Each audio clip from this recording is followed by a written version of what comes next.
पहिली गोष्ट म्हणजे मामाने आपल्यासाठी भंडारा चालू केला आणि मेतक्यात भूतबाधा खामरवला 1932 सालामध्ये. ती तिथी आहे फाल्गुन वद्य द्वितीया. भंडारा चालू केला म्हणजे भंडाऱ्याला कमी समजायचं नाही. भंडाऱ्याचं वाक्य माझं ते मामा लय व्हायरल झालं बघा.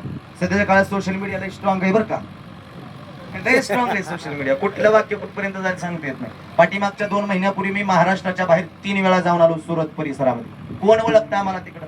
तर काय समज कोण ओळखणार आम्हाला? बहुतेक सोशल मीडियामुळे, सगळ्या त्या मोबाईलमुळे तारखा वाढल्या किंवा त्या सोशल मीडियामुळे आम्ही लांब लांबपर्यंत पोहोचतोय मामा. आणि तुम्ही बहुतेक युट्यूबला इंस्टाग्रामला कुठं जरी श्रीराम महाराज गुलदगड म्हणून आयडी सर्च केली का नाही, सुरुवातीला ती भंडाऱ्याची वाक्य येतात बघा सगळी. आणि ते लय व्हायरल झालं. मी महत्व त्याचं सांगतो तुमच्या पुढे ते वाक्य स्पष्ट सांगतो, ऐका. भंडाऱ्याला महिला मंडळ कमी समजायचं नाही, पुरुष वर्ग. भंडारा भंडारा म्हणत तर मामाच्या दरबारामध्ये भंडाऱ्यात 2 प्रकार आहेत बघा.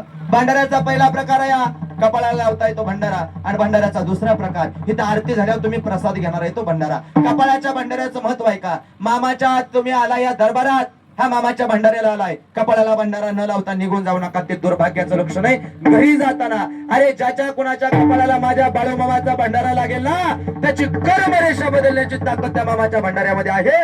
एवढा मोठा अधिकार आहे आणि एवढं मोठं सामर्थ्य. अहो नशिबात नसलेल्या गोष्टी सुद्धा मिळवून देणारा दरबार ह्यो बाळूमामाचा आहे. देणार तेव्हा मावशी समजा पुढे बघा, आपल्या घरातील एखादी माय माऊली बाळ बाळंतीन झाली. बाळ बाळंतीन ज्या खोलीमध्ये ठेवलेली असती त्या खोलीतला दिवा 3ऱ्या दिवशी इजून द्यायचा नाही का 7व्या दिवशी? कोण दिवा लावतय म्हणा, दुसरं किती बी दिवा लावेल आम्ही, पण ह्यो दिवा लावायचो बरं की कोणीतरी असेल की जाणकार. बाळ बाळंतीच्या खोलीतला दिवा 3ऱ्या दिवशी इजून द्यायचा नाही का 7व्या? बोला की मोठे ना, बुवा आपलाच आहे. कितव्या दिवशी मावशी? चला मी सांगतो कितव्या दिवशी सांग का? 5व्या दिवशी. बराबर का? 5व्या दिवशी दिवा शिजून देत नाहीत का माहित आहे का? ह्या जुन्या जाणकार माई माऊल्यांचा असा एक त्यांची भावना आहे की म्हणे 5व्या दिवशी दिवा इजू द्यायचा नाही, कारण 5व्या दिवशी ती येती कोण? कळालं का? कोणी ती सटवी कशाला? अक्षर घालायला, आणि तिला दिसाव म्हणून दिवा इजून देत नाही. 5व्या दिवशी सटवी येते ना, अक्षर घालून जाते, आणि जसं सटवीनं लिहिलं तसं वागावं लागतं, तसं कर्म करावं लागतं. बहुतेक सटवीनं आपल्या आयुष्यामध्ये ह्या कपाळावरती मस्तकावरती जे काही दुःख लिहिलंय, ज्या अडचणी ज्या संकट लिहिली, सटवीनं लिहिलेली संकट आणि सटवीनं लिहिलेले अक्षर आणि सटवीनं लिहिलेले आयुष्यातलं जे दुःख या ते बामाचा भंडारा लागल्यानंतर दुःख सुद्धा बदलवून टाकण्याची ताकद ह्या बाळूमामाच्या भंडाऱ्यामध्ये देणार. तेव्हा सटवीचा निकाल सुद्धा ओलांडता येतो ह्या मामाच्या भंडाऱ्याची ताकद आहे. लक्ष देऊन ऐका.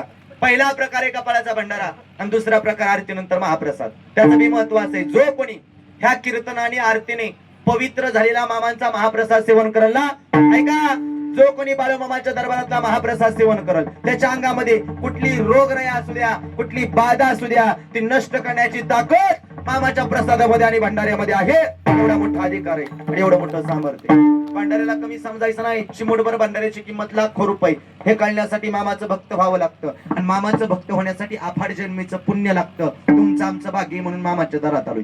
पहिली गोष्ट मामाने भंडारा चालू केला, आणि दुसरी गोष्ट मेतक्यामध्ये भूतबाधा खामरवला. आदमापूरला गेलेले कोण कोणी हातवर करा. आदमापूरला पट पट पट पट हातवर करा. तिथून पुढे मेतक्याला गेलेले कोण कोणी हातवर करा. मेतकेला पाठीमागपर्यंत मेतके हा मला अंदाज येऊ द्या. मेतकेला गेलेले मामा मेतके पाठीमाग चला. मेतके लोक म्हणतात एसटी आली का काय, अरे कंडक्टर वाणी वरडावं लागतं. घ्या खाली. बहुतेक इथे बसलेले 70-80% लोक तुम्ही मेतक्याला जाऊन आलाय. मावशी मेतक्याला गेल्या बघा, तिथं बाळूमामाने भूतबाधा खामरवलाय. बरोबर? त्या खांबाला स्पर्श केले की अंगातली इडापिडा नष्ट होती. बाळूमामाने भूतबाधा खामरवलेला त्या खांबाला स्पर्श केलं की अंगातली इडापिडा, करणी दोष, भूतबाधा, जादूटोणा, बहानामती कुठलाच प्रकार बाळूमामाच्या दारात चालत नाही. बाळूमामा देव संत बी आहे आणि बहुतेक नाथ संप्रदायामध्ये मोडतात, कारण अवतार भगवान शंकराचा, शंकर भूतांचा राजा आहे. बाळूमामाच्या दारामध्ये मामा हेट खपत नाही. हा सत्याचा दरबार आहे, हा न्यायाचा दरबार आहे. बाळूमामाच्या दरबारामध्ये सत्यानं वागणाऱ्याला पेडा आणि जो खोट्यानं वागतोय त्याला जोडा आहे. देणार पेडा आणि जोडा ह्यातला फरक कळतो ना. पेडा आणि जोडा, नीट वागचाल तर पेडाच मिळणार आणि खोट्यानं वागचाल तर जोडाच मिळणार. कारण हा बाळूधनगराचा दरबार आहे. तिथं सत्याला किंमत आहे, तर न्यायाला किंमत ही न्यायाची न्यायगादी. असत्याला थार नाही देणार. ठेवा मामाच्या दरबारामध्ये मामाने तो भूतबाधा खामरवला. एरवी जर तुम्ही कधी जाचाल का नाही महिला मंडळ त्या मेतक्याला, तर तो खांब कुजू नये वरून त्यावरती पंचधातूचं आवरण असतं. फक्त आता येणाऱ्या श्रावण महिन्यात तो खांब खोदा केला जातो. म्हणून श्रावणात आदमापूर मेतकं करत जा. आम्ही श्रावणाच्या जुपीला जाऊन येतो. जुपीला म्हणजे कळतं का? जुपीला स्टार्टिंगला सुरुवातीला जाऊन येतो. का सुरुवातीला वरी ते श्रावण महिन्यात आम्ही सुरुवातीला का जाऊन येत असेल माहित आहे का? कारण श्रावण आमचा सीझन असतो. हा, प्रचंड कीर्तन उन्हाळ्यामध्ये श्रावणामध्ये बुवा कुणीच घरी दिसणार नाही. आणि एखादा जर घरी दिसला का नाही त्यानं आपलं कुरवड्या वाळा घालायच्या धोत्रावर. आणि किती सोपं सांगू, बहुतेक कोणाला नसतं त्याला सुद्धा श्रावणात कीर्तन. त्यामुळे आम्ही श्रावणाच्या सुरुवातीला जाऊन येतो. श्रावणात जा तर मामानी बोधबाधा खामरवला. त्या दिवशी मामा मी असंच कीर्तनात सांगितलं, मामानी बोधबाधा खामरवला.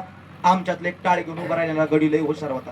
कीर्तन झाल्या म्हणला, बुवा तुम्ही कीर्तनात मागाशी भूत सांगितलं. म्हणलं होय मामा. ते म्हणला तुम्ही कीर्तन सांगताय का नेमकं पकवाची लोकांना बेहा घालताय? म्हणलं असं का? नाही म्हणलं तुम्ही सांगितलं मगाशी ते बोतण हे ते. म्हणलं होय मामा असतं. आणि माझी महिला मंडळ कुठली कीर्तन आहे का बाबा? वर्ष श्राद्धाची सप्ताची तळावरची. मी पुरावा दिल्याशिवाय कधी बोलत नाही, हा माझा इतिहास आहे. पुरावा दिल्याशिवाय मी कवाच बोलणार नाही. म्हणलं मामा जगात भूत आहे, पुरावा देतो. भूत अंधश्रद्धेमध्ये मोडत नाही बरं का मावशी. काही अंधश्रद्धा आहेत मान्य बी करावे लागतील. आणि अंधश्रद्धा बी लई वाढली हो मामा. त्या दिवशी कीर्तन झालं. कीर्तन झाल्यानंतर आम्ही असं खाली जेवाय बसलो. एक पाहुणा आली, म्हणली बुवा झालं का जेवण? होय म्हणलं चाललंय मामा तुम्ही बसा. नाही म्हणले मी वरी सरदाचं खात नाही. म्हणलं गप तू मरत नाही मामा. माझा नियम आहे बरं का. मी कुठं बी वर्ष श्राद्धाचं कीर्तन करू द्या किंवा कुठलं बी, जिथं कीर्तन करतो तिथंच बसून मी जेवण करतो. कारण आपल्याला एक कळतं, आपल्याला त्यांचा पैसा चालतो म्हणल्यावर आण बी चाललंच पाहिजे. पैसा चालतो ना, आण बरं तुम्हाला चालेल ना. डोक्यातनं काढा, अंधश्रद्धा दूर करा. लोक म्हणतात बुवा मांजर आडवं गेलं की काहीतरी वाईट होतं. महिला मंडळ मांजर आडवं गेल्यावर दुप्पट फायदा असतो, ते ना ठेवा. माझ्या गाडीला रोज मांजर आडवं जातंय, मी काय करायचं सांगा? बरं लबाड बोलत नाही. हा पाहुणं मी बाळू मामाच्या गादी उभा आहे, मी लबाड बोलणार नाही. पाठीमागच्या काही महिन्यापूर्वी त्या जेजुरी शेजारी नाझरेकडे पठार गाव आहे आणि त्या गावामध्ये बाळू मामाची यात्रा असते. अशी जशी तुम्ही करताय ना तशी मोठी यात्रा असते. दरवर्षी माझं ते कीर्तन ठेवतात. आणि या वर्षी कीर्तनाला गेलो बघा. लोक म्हणतात मांजर आडवं गेल्यावर काहीतरी वाईट होतं. मामाच्या गादी उभा आहे, लबाड बोलत नाही. त्या दिवशी जेजुरीला जाताना घरचं मांजरच माझ्या संग गाडीत आलता. आता काय करायचं? मांजर आडवं गेल्या वाईट होता का? मांजरच बुवा संग आला. आता काय करायचं? झालं दुप्पट फायदा झाला आमचा. येताना मांजराचं बी पाकिट दिलं. काय इकडे बी आणणार होतं पण नको म्हणलं, मुरगा पाहुणे सगळे. चला अंधश्रद्धा दूर करा. तसं भूत अंधश्रद्धेमध्ये मोडत नाही. अंधश्रद्धा वाढली. लोक म्हणतात कीर्तनाला आलं का नाही मग चप्पल गेली की 7:30 जात. मामा ध्यानात ठेवायचं, कीर्तना आल्यानंतर चप्पल गेली की 7:30 जात नाही. फक्त 3:30 काम लागतं, बाकी काहीच होत नाही. आता मी बघा ज्याची चप्पल गेली त्याला, ह्या बघा ज्याची चप्पल गेली ती आधीच वैतागलेला असतं. या त्याला म्हणायचं मामा बरं झाला 7:30 गेली. मग ती सांगते बघा कशी 7:30 जाते. 7:30 जात नाही, इळाची हाजरी जाते. हा पाया पडून सांगतो अंधश्रद्धा दूर करा.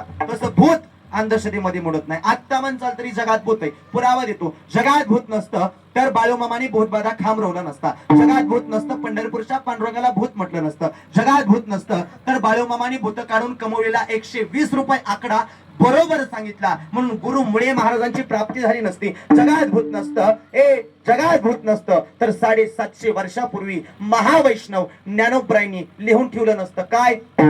भूत बाधा बेने